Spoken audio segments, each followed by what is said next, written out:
I'm Henners, and welcome to football season, where for the next month, during the FIFA World Cup in Qatar, we're going to be looking at football-related cinema from around the world. Fiddler on the pitch, they think it's all over. It is now. Every day a game is played, I'll be reviewing a film from a country playing that day, or at least try to, as there will be a few outliers.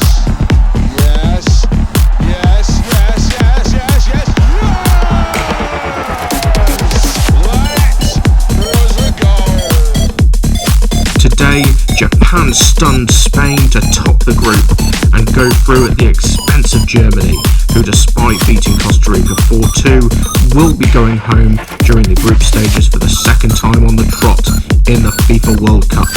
I've always said if you're old enough, you're good enough.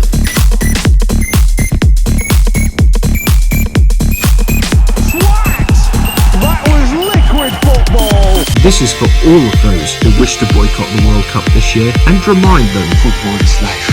You can still enjoy the World Cup without watching it, so sit back and discover and appreciate some new films that showcase the beautiful game to supplement each match or simply just to watch on their own.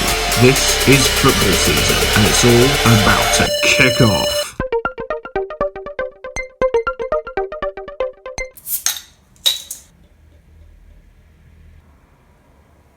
Auf Wiedersehen, Deutschland. Nearly clutched victory from the jaws of defeat, but oh well. 2 World Cups on the spin. Cheers to that. Hey!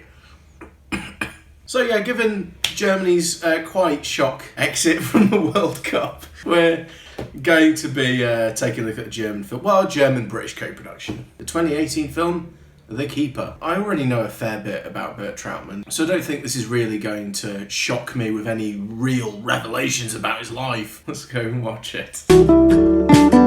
So, we follow the remarkable life of Bert Trautmann, or Bert as he was known, since Brits can't pronounce that foreign muck. He was a German paratrooper in the Second World War, where he was taken in by the British as a prisoner of war, and following the surrender of the Nazis, opting to not be repatriated but stay in England, he flourished as a keeper for St Helens Town before being scouted and signed for Man City. Very controversial decision at the time, with many fans being appalled at the decision to sign one of the enemy, and he was taunted throughout the beginning of his career as a result. But after a local rabbi gave their blessing, things started to die down a bit, and they started to realise what a incredible player they had on their hands. One of the greatest keepers of all time, for fuck's sake. And so he ended up staying at the club, where he spent 15 seasons and won the FA Cup, famously breaking his neck in the final against Birmingham City and deciding to play on. What a trooper. This story really could be interpreted as one of those, back when men were real men, despite the fact that afterwards he was told that he had in fact broken his neck. And if he had known he had broken his neck, he definitely would not have played on, because he could have died. One just slight knock, he could have been out forever. Bert Trautmann did. Obviously this was a tremendous career and story, but does it do it justice?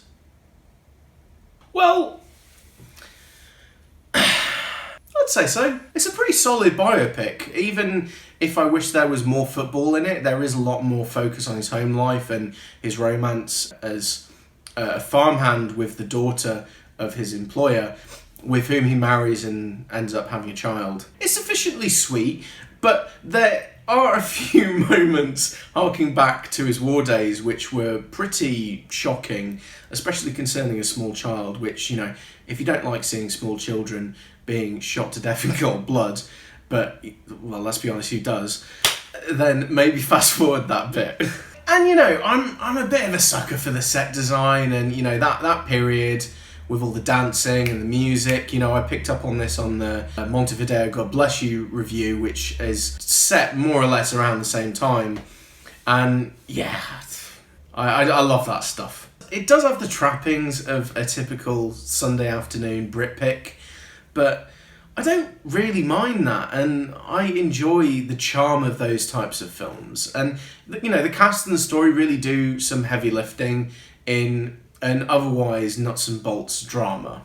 I'm gonna give this a 7 out of 10. I was tempted to give this a 6, but the story does rope you in, and the football scenes, while they are few and far between, they are actually, reasonably exciting. And the war scenes are suitably gripping. I mean, the very beginning, you see someone, I don't know if their head explodes or whatever, but it looks really realistic, and I wasn't expecting that for something that I thought was just going to be, very agreeable.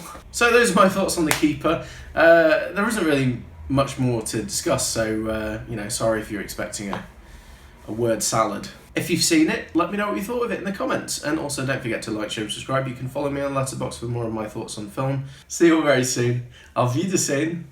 That was honestly one of the most insane World Cup match days I've ever seen. I mean, at one point, you were going to have Costa Rica and Japan get through at the expense of Spain and Germany. Japan managed to get to the next round, and against Croatia, I genuinely think they have a shot at getting to the quarterfinal, which I think it would be the first time in the history. So, please let that happen, please.